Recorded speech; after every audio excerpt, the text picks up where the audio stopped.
Assalamualaikum warahmatullahi wabarakatuh. Para pecinta pembangunan IKN dimanapun berada, seperti biasa kita melihat progres pembangunan Ibu Kota Nusantara. Kali ini saya kembali ke channel YouTube-nya Titik Nol Nusantara. Ada video dengan judul Babak Baru IKN. Investor asing yakin setelah Prabowo tegaskan pembangunan IKN lanjut dan dipercepat. Seperti apakah kabar dan beritanya? Langsung saja kita ikutin videonya. Pembangunan IKN terus berlangsung dan dikebut. Peletakan batu pertama atau groundbreaking ke-9 sektor investasi di Ibu Kota Nusantara akan segera dilaksanakan. Sektor investasi yang masuk dalam groundbreaking ke-9 ini mencapai nilai 6,49 triliun rupiah. Itu artinya ada tambahan investasi baru dari yang sudah terrealisasi sebelumnya sebesar 58,4 triliun rupiah. Agung Wicaksono selaku Deputi Bidang Investasi dan Pendanaan Otorita IKN mengatakan, tambahan investasi baru ini menggenapi total investasi swasta yang masuk di IKN menjadi 64,89 triliun atau hampir 65 triliun. Investasi baru ini untuk membangun hotel, hunian, pusat perbelanjaan atau retail dan perkantoran. Agung juga memaparkan dari investasi yang masuk pada periode 2022 sampai 2024 sudah terbangun sejumlah infrastruktur dan fasilitas. Di antaranya adalah Swiss Hotel Nusantara, Rumah Sakit Hermina, Rumah Sakit Mayapada, Pusat Pelatihan atau Training Center PSSI, dan PLTS berkapasitas 50 MW yang merupakan hasil kolaborasi investasi antara PT PLN, Persero, dan Sembawang Corporation. Sementara untuk investasi APBN tahun ini, pemerintah telah mengesahkan anggaran keberlanjutan pembangunan Ibu Kota Nusantara periode 2025 sampai 2029 sebesar 48,8 triliun guys. Pada tahap kedua pembangunan atau periode 2025 sampai 2029, Ibu Kota Nusantara ditargetkan menjadi ibu kota politik. Hal ini seiring dengan rencana penyelesaian pembangunan infrastruktur ekosistem yudikatif dan legislatif, serta fasilitas pendukungnya di wilayah perencanaan WP2. Selain itu, anggaran tersebut juga akan digunakan untuk memelihara serta mengelola prasarana dan sarana di Ibu Kota Nusantara yang sudah selesai.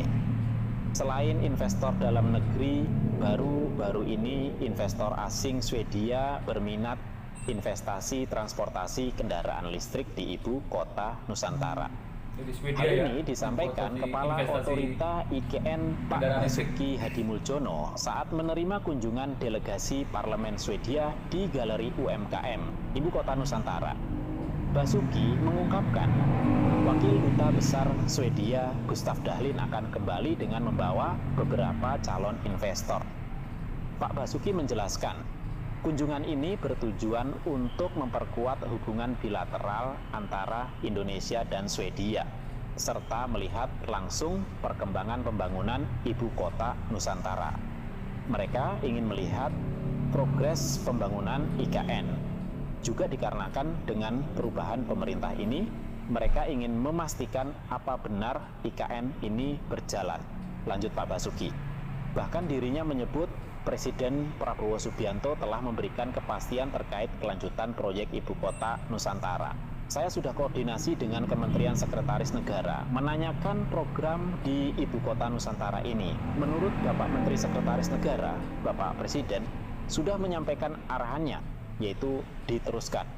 Terdapat 3 sumber pembiayaan pembangunan Ibu Kota Nusantara, yakni dari anggaran pendapatan dan belanja negara, investasi sektor swasta, dan kerjasama pemerintah dan badan usaha.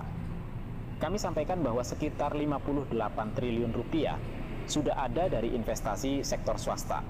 KPBU juga sudah ada dari usulan yang sedang diproses untuk jalan MUT Multi Utility Tunnel maupun hunian dari Intilan dan Nindya Karya. Dari APBN 68 triliun sampai sekarang, ujar Pak Basuki. Saya bersama Menteri Perumahan dan Kawasan Permukiman, Bapak Marwara Sirait, Menteri Pekerjaan Umum, Bapak Dodi Hanggodo, dan Kepala Otorita IKN, Bapak Basuki, baru saja menjalankan sebuah rapat terbatas bersama Bapak Presiden Prabowo Subianto, hadir pula Mensesnek dan Seskap, yang tadi kita membicarakan tentang berbagai proyek infrastruktur di Indonesia, khususnya terkait dengan pembangunan atau kelanjutan pembangunan di IKN. Nanti akan saya berikan kesempatan tentunya kepada Kepala OIKN untuk menjelaskan secara lebih rinci, kemudian juga tentu kepada Pak Menteri yang tadi juga telah membahas berbagai kebijakan yang pro rakyat dalam pembangunan perumahan. Kementerian PU juga tentunya menjadi bagian penting dari kelanjutan pembangunan IKN. Perlu diketahui bahwa sesuai arahan dari Bapak Presiden Prabowo Subianto, pembangunan IKN ini akan kita lanjutkan, tentu mengikuti timeline dan tahapan-tahapan yang telah ditetapkan sebelumnya. Sebagai penjelasan kepada masyarakat luas, tahap pertama yaitu tahun 2022 hingga 2024 juga telah menghadirkan berbagai progres. Ada berbagai infrastruktur yang juga telah selesai 100%, tetapi ada juga yang masih ongoing, masih berlanjut. Dan memang kita fokus pada pembangunan kawasan inti pusat pemerintahan.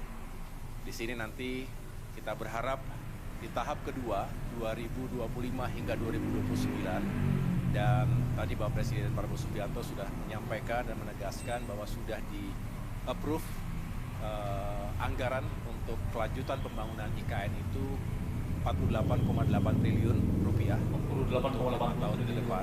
Tentu sekali lagi nanti akan dibagi dalam tahapan-tahapan yang harus dikawal dengan ketat.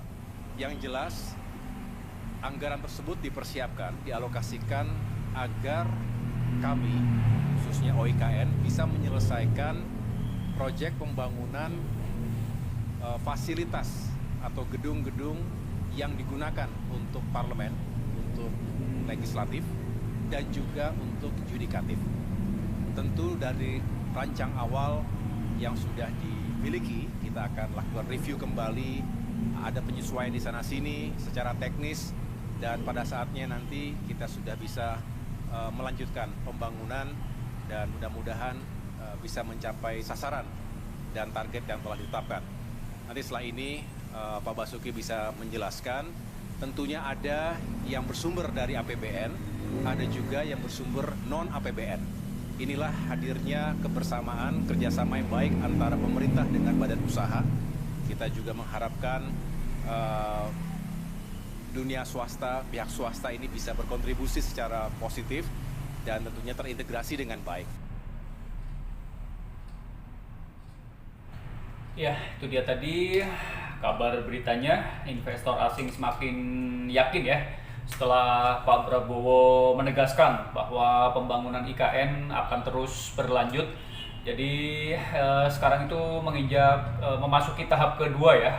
Tahap pertamanya di tahun 2002 sampai 2004 ini sudah selesai, bahkan sudah banyak gedung-gedung yang rampung pembangunannya, sudah banyak yang selesai, tinggal peresmiannya saja. Lalu ini untuk tahap kedua akan segera dimulai. Pak Prabowo sudah menegaskan bahwa pembangunan IKN akan terus berlangsung ya. Jadi nanti tahap kedua ini dari 2025 sampai ke 2029. Dan investor-investor asing pun mulai yakin dengan adanya putusan dari Pak Presiden Prabowo untuk melanjutkan pembangunan IKN. Salah satunya dari Swedia ya, yang sudah melakukan kunjungan dan akan berinvestasi di IKN, yaitu pengadaan kendaraan listrik ya. Mudah-mudahan nanti negara-negara yang lainnya juga akan menyusul untuk segera berinvestasi di ibu kota Nusantara, dan IKN akan semakin berkembang lebih pesat dan lebih maju. Mudah-mudahan pembangunan berjalan dengan lancar. Ini akan memasuki tahap kedua ya, dari 2025 sampai ke 2029. Mudah-mudahan semuanya tidak ada kendala, tidak ada masalah, dan semua pembangunan akan selesai di waktu-waktu yang sudah ditargetkan atau ditentukan. Dan tentunya tidak lupa kita selalu mendoakan buat para pekerja dan orang-orang yang bertugas di IKN, semoga selalu diberi kesehatan dan keselamatan.